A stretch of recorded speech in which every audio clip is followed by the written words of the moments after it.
प्रत्यालीड पदार्पितं ग्रीशवरिदघोर अट्टहासापर खड्गेन्दिवर कर्तृखरपर भुजाहुङ्कारबीजोद्भव खर्वानील विशाल पिङ्गल जटाचूटेकनागैर्युत जङ्घ्यानस्य कपालिके त्रिजगतां हन्त्युग्रतारा स्वयं प्रत्यालीड पदार्पितं ग्रीशवरिदघोर अट्टहासापर खड्गेन्दीवर कर्तृखरपर भुजाहुङ्कारबीजोद्भव खर्वानील विशाल पिङ्गल जटाचूटेकनागैर्युत जङ्घ्यानस्य कपालिके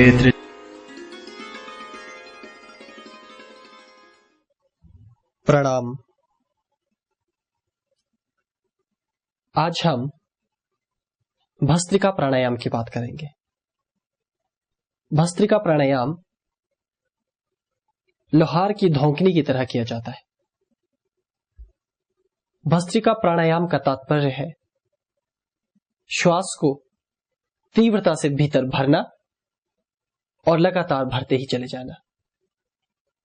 श्वास का भरण ही भस्त्रिका प्राणायाम कहलाता है। जब भी आप प्राणायामों का अभ्यास करते हैं तो एक छोटी सी बात का हमेशा ध्यान रखना चाहिए, और वो है आपका परिवेश अथवा वातावरण। वातावरण शुद्ध, हवादार, स्वच्छ, शांत और पवित्र होना चाहिए, क्योंकि आप जैसे जैसे अभ्यास करते हैं आप ध्यान की गहराइयों में उतरते जाते हैं। आप अपने शरीर को, अपने मन को ऊर्जा प्रदान करते रहते हैं, और वह ऊर्जा अधिक मात्रा में तभी प्राप्त हो सकती है जब पूरा का पूरा परिवेश सात्विक परिवेश हो। भस्त्रिका प्राणायाम बहुत सहज प्राणायाम है। इसकी विधि को आप एक बार देख लें।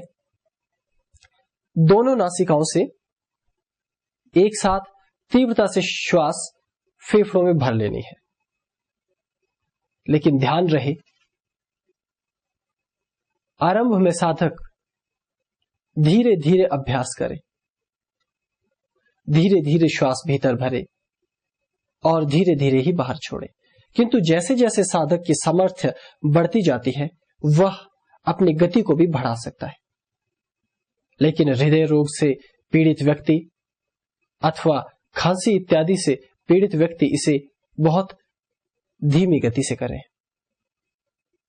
प्रस्तुत प्राणायाम में हम दोनों नासिकाओं से श्वास फेफड़ों में भर लेंगे और उसे बाहर छोड़ देंगे, और इसी क्रम को लगातार दोहराते रहेंगे।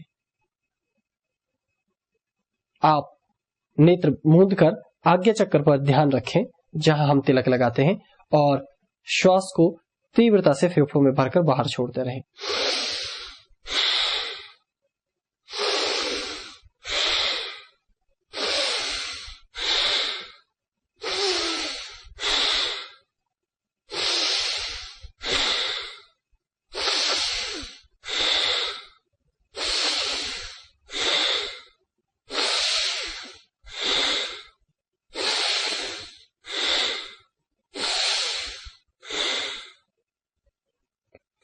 इस प्रकार आप श्वास को मात्र फेफड़ों में भरेंगे और बाहर छोड़ देंगे। यही क्रिया जब आप बार बार दोहराते हैं तो वह भस्त्रिका प्राणायाम हुआ। भस्त्रिका प्राणायाम से संपूर्ण शरीर तक रक्त का प्रवाह पहुंचता है, अर्थात संपूर्ण नाड़ी तंत्र तक रक्त तीव्रता से गतिशील होता है, जिससे नाड़ी जनित अनेक रोग दूर होते हैं। मन और मस्तिष्क में नई स्फूर्ति का संचार होता है। व्यक्ति का टूटा हुआ शरीर, थका हुआ शरीर फिर स्फूर्तिवान होता है। मस्तिष्क की तरफ रक्त का प्रवाह तीव्र होता है, जिससे मस्तिष्क जागृत होकर तीव्रता से कार्य करता है। लेकिन शीत ऋतु में आप प्राणायाम को बहुत धीमी गति से करें। और यदि आप अपने आप को बहुत थका हुआ पाते हैं तो आप इस प्राणायाम को लगातार करते रहें। और जितना आप इस प्राणायाम पर ध्यान देते हैं, आपको चुस्ती और स्फूर्ति का अनुभव होता रहेगा। और यदि इस प्राणायाम के साथ साथ आप दूध और शहद का सेवन करें तो शरीर को नित्य नई ऊर्जा मिलती रहेगी। प्राणायाम आप जब भी करें तो एक बात का विशेष ध्यान रखें कि आप तीव्रता के साथ प्राणायाम न करें, क्योंकि शरीर प्राणायाम हेतु निर्मित नहीं होता। इसलिए जब आप प्रथमतः उसे धीरे धीरे तैयार करते हैं, तत्पश्चात ही आप तीव्रता से प्राणायाम कर पाओगे। प्राणायाम आपको एकाग्र बनाता है, आपकी बुद्धि को तीव्र करता है। और यदि शीत ऋतु में आपका नाक बंद है अथवा आप जुकाम से पीड़ित हैं, तो भी आप शहद हल्के गुनगुने पानी में मिलाकर उसे दिन में 2 से 3 बार ले सकते हैं, जो जुकाम में बहुत ही लाभदायक सिद्ध होगा। और साथ ही साथ जब भी आप प्राणायाम का अभ्यास करें तो अत्यधिक तैलीय पदार्थ एवं गरिष्ठ पदार्थों का सेवन न करें।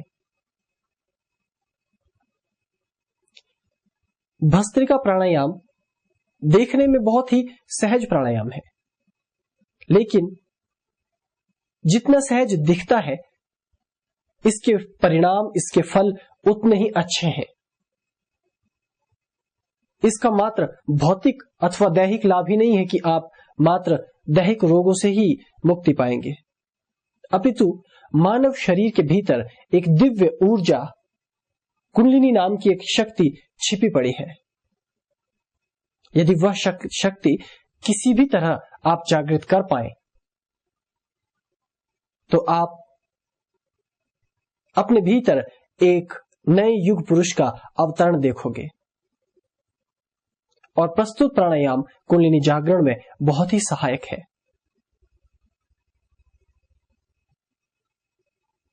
लेकिन बलगम या खांसी यदि आपको अधिक है तो कृपया इस प्राणायाम को न करें। ऐसी परिस्थिति में आप अदरक और शहद को समान मात्रा में लेकर उसका सेवन कर सकते हैं। प्राणायाम भीतर की ऊर्जा को एक विराट धरातल प्रदान करते हैं। भस्त्रिका प्राणायाम शरीर की दुर्बलता में आपकी सहायक है। यदि आपको ठंड बहुत ज्यादा लगती हो तो आप भस्त्रिका प्राणायाम का निरंतर अभ्यास करें। एक बार पुनः आप भस्त्रिका प्राणायाम की विधि जान लीजिए। मात्र दोनों नासिकाओं से श्वास फेफड़ों में भरना है और भरने के पश्चात उसी गति से बाहर छोड़ देना है। लगातार श्वास को भरते जाना है, अविराम अविराम अविराम। और जब यह क्रम लगातार चलता रहे तो वह भस्त्रिका प्राणायाम हुआ। शुरू में 2 अथवा 3 मिनट से ज्यादा प्रस्तुत प्राणायाम को न करें।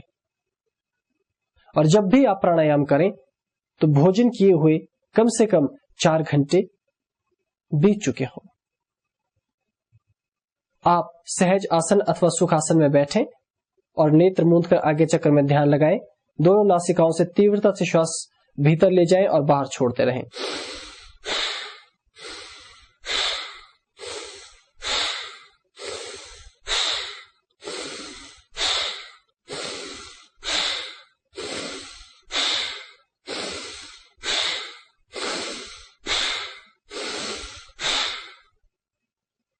यही प्रक्रिया भस्त्रिका प्राणायाम है। आज के लिए इतना ही। ओम नमः शिवाय।